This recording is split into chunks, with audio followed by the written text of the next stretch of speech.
Hey guys, Jason here with a word to the wise. It's been a while. I've had a lot of things on my mind and looking at the current situations. I think I did that last video and I pointed out just an interesting reading from Revelation 13, looking at the head wound of the beast, one of its heads, kind of indicating, it's a multi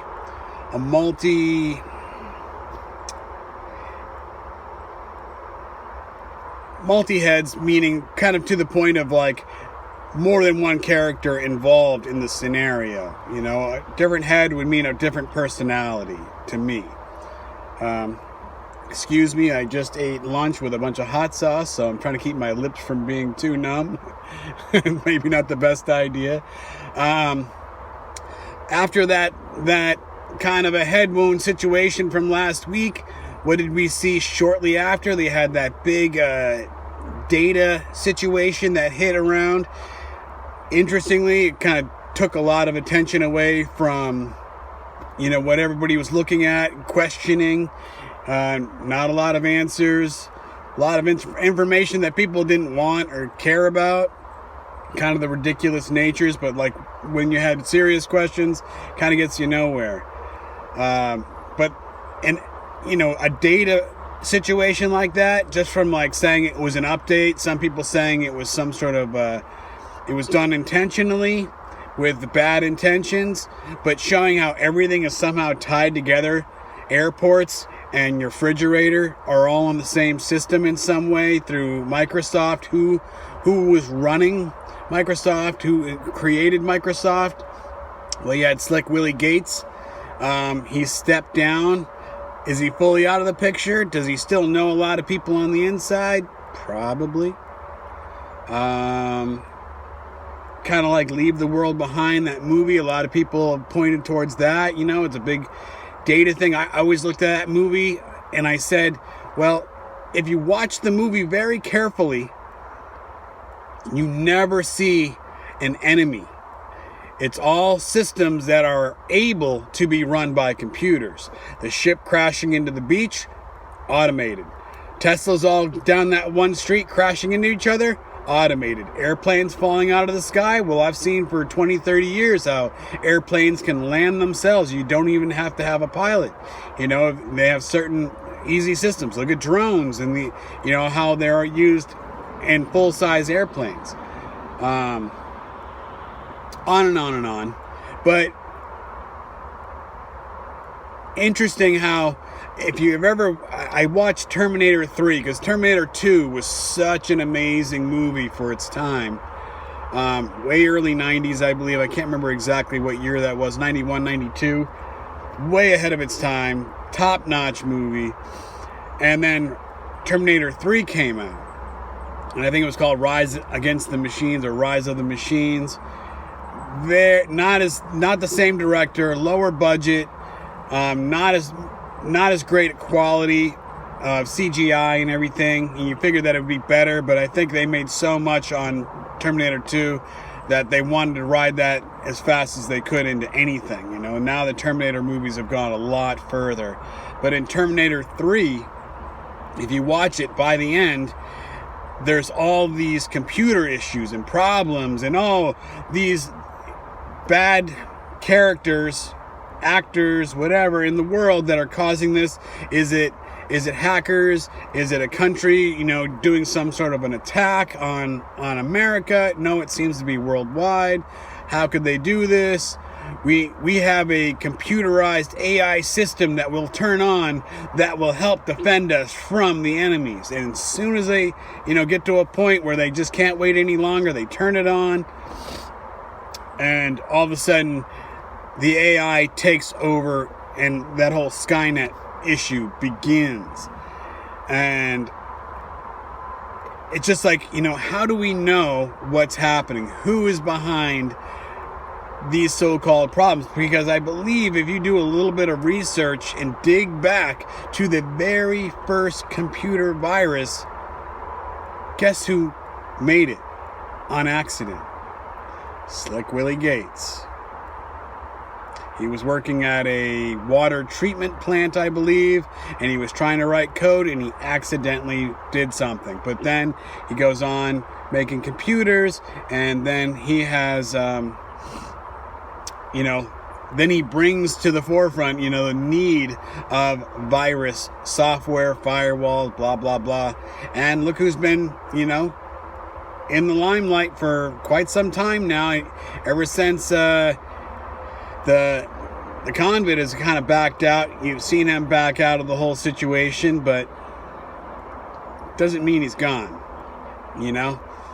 Hillary Clinton, you see a lot of that. She's not a part of, Trump's cabinet, but she certainly had plenty of time running around the White House and being a part of his whole presidency. Is that where we're going now? Is this kind of like a precursor? I don't know, but it's like, we've seen how during the NFL football season, they constantly are showing you how AI shows the percentage of how unlikely this pass was, or the percentage of him even making that catch that he made, and they show you the lines and the percentages of how many things could have happened, and look what happened. He did it, and it was only a 17 or 12 or a 5% chance of making that catch. Google, Amazon, you have all these companies, are the algorithms. I think there's a lot more software-based man control things going on versus AI yet. Is AI learning? Is it in the background doing anything? I mean, I remember watching that Watson from IBM, on Jeopardy. You couldn't beat him, and there's a reason. Yeah, you're a computer system. You track data. To say something is artificially intelligent, I think it is artificially intelligent, not real intelligence. It's going through systems trying to make up answers to the best of its percentages and abilities and all that stuff. So one last thing I would like to probably just jump into just for a second. Let's go to Daniel. Let's go to Daniel 8. And if you go into the section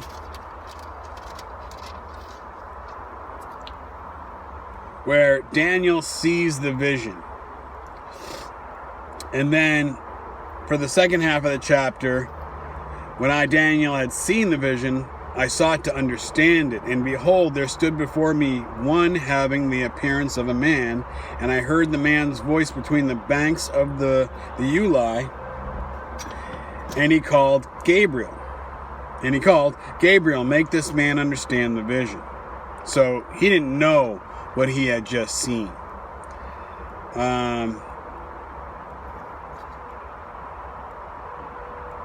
So let's just read from there. Partly into verse 17. Understand, O son of man, the vision is for the time of the end. And when he had spoke to me, I fell into a deep sleep on my face to the ground. But he touched me and made me stand up. He said, behold, I will make known to you what shall be at the latter end of the indignation. For it refers to an appointed time at the end. As for the ram that you saw with the two horns, these are the kings of Media and Persia, and the goat is the king of Greece.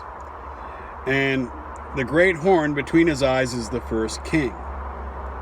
So, even though these animals seem to be representatives of kings or kingdoms, the horn is one person, not the goat. So I'm just kind of laying this out as I'm thinking of it, okay? I'm not a scholar, a preacher. I'm not saying that this is what it is.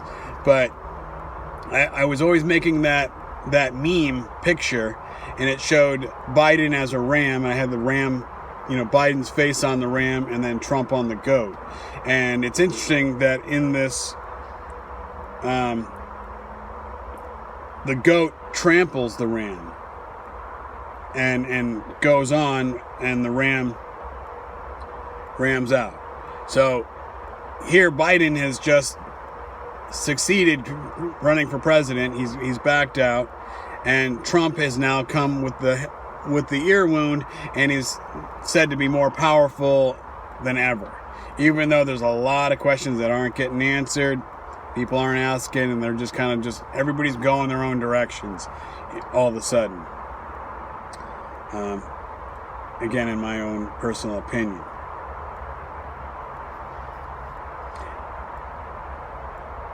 The great horn between his eyes is the first king. As for the horn that was broken, in place of the 4 others arose, 4 kingdoms shall arise from his nation, but not with his power.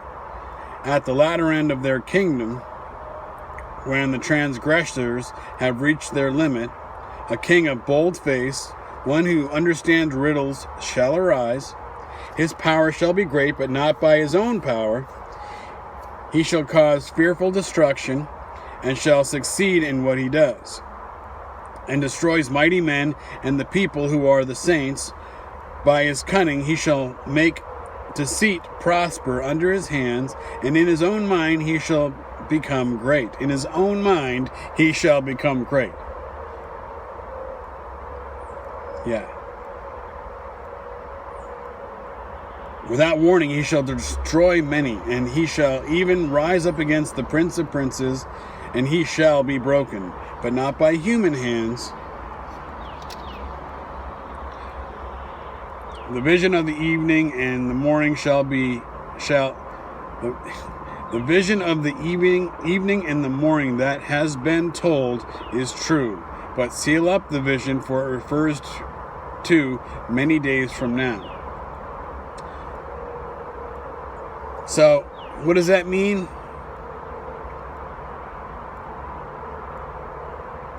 Waiting on one to fall, 4 to arise. Who those 4? Are they going to be presidents of countries? Is there going to be tech leaders? People that are put in place, they think, by the people. If we're going into some sort of prosperity thing, what does that mean?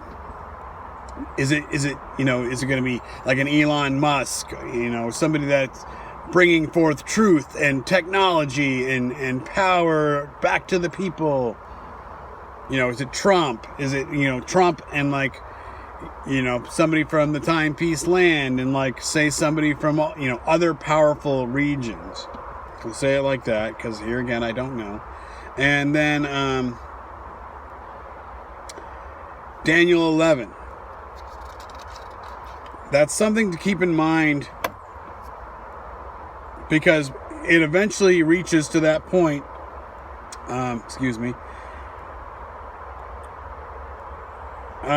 In Daniel 11, where it speaks about the abomination in the temple. So Jesus spoke about the same situation. How many times is this referring to? It seems to be referring to the end. So I'm going to take it as that's what the same thing Jesus was talking about, the abomination of desolation. And if you're looking at Matthew 24 with that prophecy, and you're looking at Daniel with that prophecy, and then you go into Revelations, where is that prophecy? But the one thing that sticks out in my mind lately is the amount of kings and the people that are with that king of the south or the north.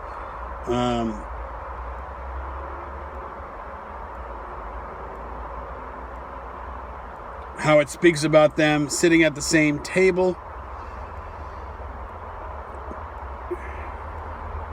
There's going to be some sort of working going on. Yeah, so here it is, verse 31. Forces from him shall appear and profane the temple and fortress, and shall take away the regular burnt offerings, and they shall set up the abomination that makes desolate. So in Revelation, it does not speak about this. It doesn't speak about temples, for one, on earth, and it does not speak about the abomination. Only abomination that is very abominable that you could say is looking at anything that's speaking about false worships. There's a lot of killing going on, death, and the MOTB, the mark of the beast. So is that partial of the abomination that is set up? The mark of the beast, the image of the beast. So then you'd have to look at Revelation 13. And yeah, there's a lot of talk about UFOs and aliens. That whole thing with Trump's here. I think Days of Noah showed a video clip where somebody was showing, like, look, something goes whizzing by in the background at supersonic speed that you can't really see it, but it can only be a UFO or an AUP, whatever they call those. And it's like, you know, who set up the Space Force? Trump. Could it be in the future where they're going to say, well, what happened is it wasn't, say, God or his angels that, you know, saved Trump, but it was the aliens that were monitoring and seeing the failures that were happening, and we were in contact, and they were partial to the security of Trump, and they couldn't fully stop the bullet, and watching how everything was failing and unraveling, but they were able to just do enough to just have it graze him and not, you know, kill him, in a sense, you know. Just an idea for a great storyline in the future, I guess. But I will leave it at that. Just a lot of ideas out there. Can anybody say what's going on? I appreciate the people that say, here's a ton of information, here's a ton of ideas, here's what may be going on. But if anybody says, I know what's happening here, how that whole thing went down, what it meant, what it was supposed to mean, who was doing what, I ain't taking nobody's advice who wants to speak like that. And I would recommend you do the ideas and the thinking of your own. You can listen to a lot of ideas, but people that want to have you follow them because they have the right information, not a great position to, you know, for somebody to put themselves in. So, just a word to the wise. God bless.